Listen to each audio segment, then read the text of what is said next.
Before we begin, I want to welcome you to our channel. For those who are new here, our mission is to share genuine Christian testimonies from around the world, spreading the powerful message of God's kingdom. We focus on stories about Jesus, the afterlife, heaven and hell, and other Bible-related topics, bringing them to you in engaging story form twice or 3 times a week. We invite you to become a member of this family by subscribing to our channel. God bless you as you do so. Today's experience was sent to us by a sister named Lisa. She died and was taken to hell. Part of what she saw were children. Kindly stay to the end to fully understand her experience. I will begin reading as sent to us. Hi, my name is Lisa, and my life was a constant whirlwind of pain and addiction. When I first met Mike, I thought he was my savior. But as time went on, the light turned to darkness, and I found myself trapped in a relationship that was tearing me apart. Mike and I shared more than just a home. We shared an addiction that consumed our lives. We were both heavily into drugs, using them as an escape from our problems. The drugs changed us, turned us into people we never wanted to be. Mike became more aggressive, and our arguments grew more intense. The loving man I once knew was replaced by someone I hardly recognized. Someone who hurt me in ways I never thought possible. The physical abuse started gradually with shoves and slaps, but it quickly escalated. I would cover my bruises with makeup and hide my pain behind forced smiles, hoping that things would somehow get better. One day, a particular argument took a turn for the worse. It started like any other fight, with raised voices and harsh words. We were both high, and our tempers flared uncontrollably. I can't even remember what the argument was about, but I remember the fear that gripped me when I saw the rage in Mike's eyes. In a fit of anger, Mike grabbed a heavy vase from the table. I barely had time to react before he swung it at me with all his strength. The vase shattered against my head, sending shards of glass and a wave of blinding pain through my skull. I crumpled to the floor, my vision blurring as blood began to pour from the wound. The next few moments were a haze of agony and confusion. I could hear Mike shouting, his voice distant and frantic. He tried to lift me, his hands trembling as he attempted to stop the bleeding. The room spun around me, the edges of my vision darkening as I struggled to stay conscious. He managed to get me into the car, the drive to the hospital a blur of flashing light. I could feel the life draining out of me with each passing second. The blood gushing from my head wound in a relentless stream. My breaths came in shallow, ragged gasps, each one a struggle against the darkness. As we sped towards the hospital, I felt my strength slipping away. The world around me faded, and the pain that had consumed me for so long began to dull.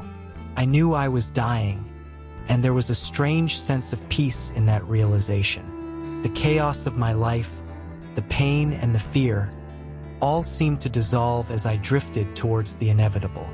By the time we reached the hospital, it was too late.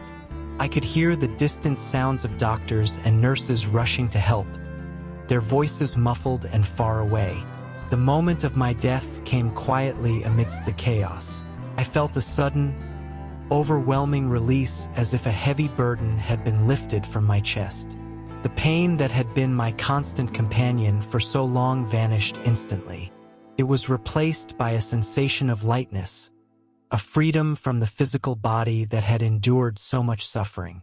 I realized, with a sense of wonder and detachment, that I had died. As I floated above the scene, I saw my body lying motionless on the hospital bed. Medical staff surrounded me, their faces etched with concentration and urgency. I could see the bright lights of the emergency room, the sterile white walls, and the monitors that displayed my failing vital signs. Mike was there too, his face a mask of anguish and guilt, his hands stained with my blood as he stood helplessly by.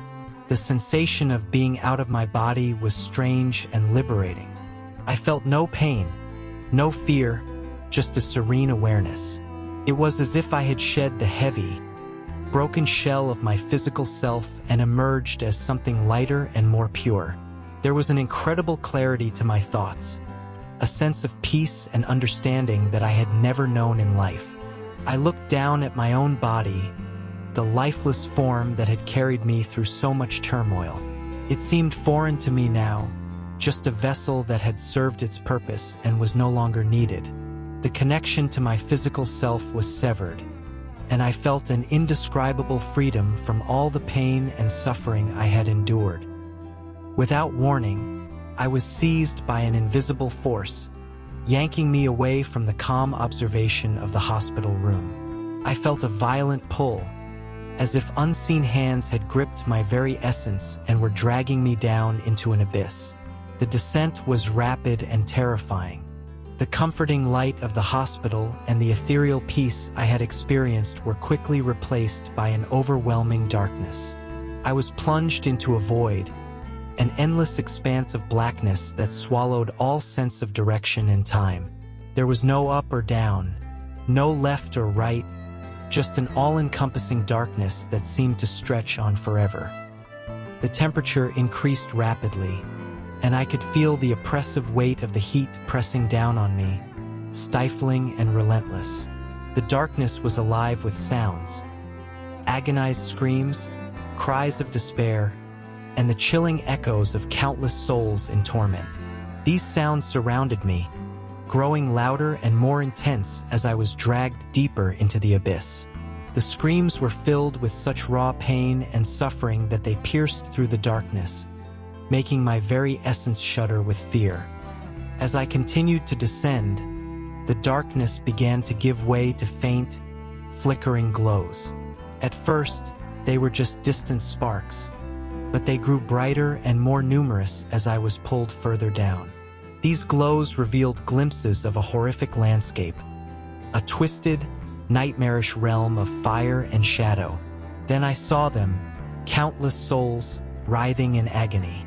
They were scattered across the landscape, each one engulfed in their own personal torment. The sight was beyond anything I could have ever imagined, a tableau of endless suffering and despair.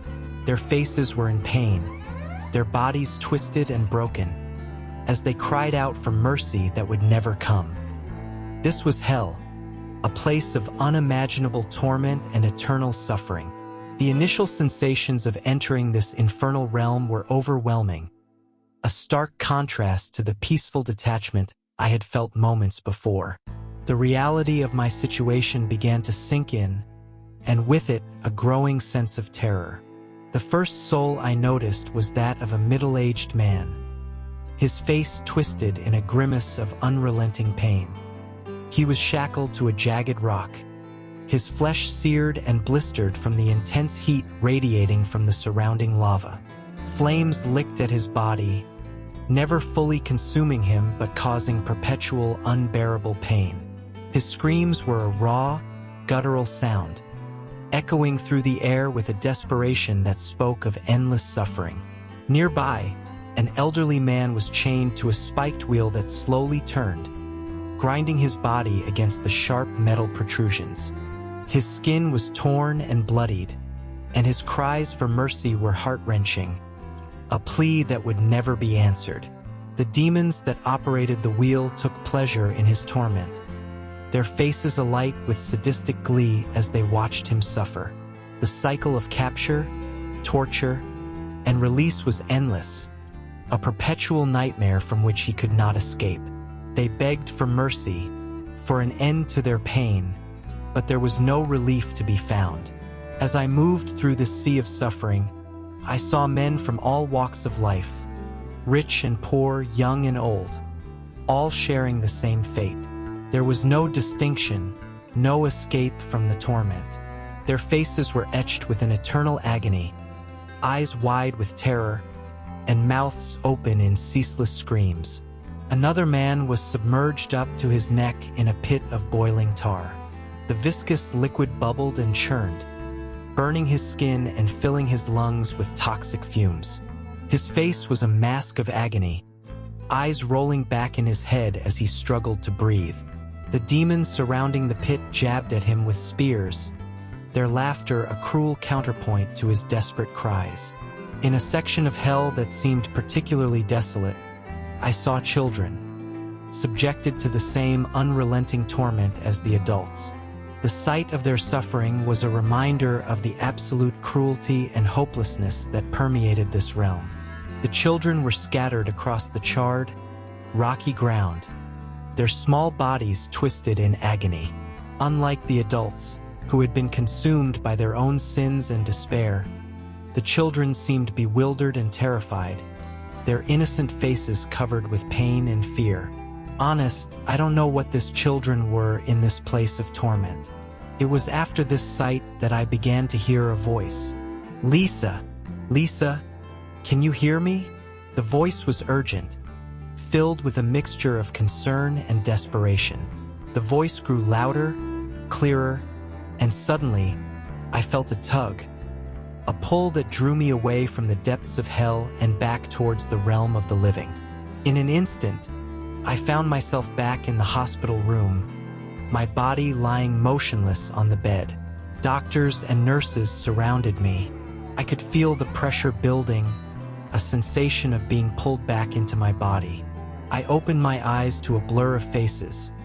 Doctors with masks smeared with sweat, nurses with worried brows, and in the midst of them all, a figure I recognized with overwhelming relief. It was Mike, his eyes red-rimmed with tears, his hands gripping mine as if holding onto a lifeline. As I lay there, weak and trembling, I realized the gravity of what had just transpired. I had been to hell and back, literally, and now, against all odds, I was alive. The memory of the torment I had witnessed lingered, a chilling reminder of the fragility of life and the darkness that awaited beyond. As I lay in the hospital bed, recovering from the ordeal that had taken me to the brink of death and back, a profound sense of gratitude washed over me. The experience had been a wake-up call. With each passing day, I felt the grip of drugs loosening its hold on me. It was a slow and arduous process, marked by moments of doubt and temptation, but I clung to a newfound strength, a strength that came not from within myself, but from a higher power. God's grace had sustained me through the darkest moments of my life, pulling me back from the brink and guiding me towards a path of healing and redemption. As I reflected on my journey, I felt a deep conviction stirring within my soul. I knew that I had been given a second chance, a chance to turn away from the destructive cycle of addiction and embrace a life of purpose and meaning. It was a journey of faith and surrender, a journey that I knew I could not walk alone. I made a solemn vow to God. I pledged to follow His path, to seek His guidance in all that I did, and to live a life that honored His love and mercy. And over the years, God had been faithful in keeping strong to over my drug addiction. I felt compelled to share my story, not out of a desire to cause panic or fear, but out of a deep conviction that the world needed to hear of God's transformative power.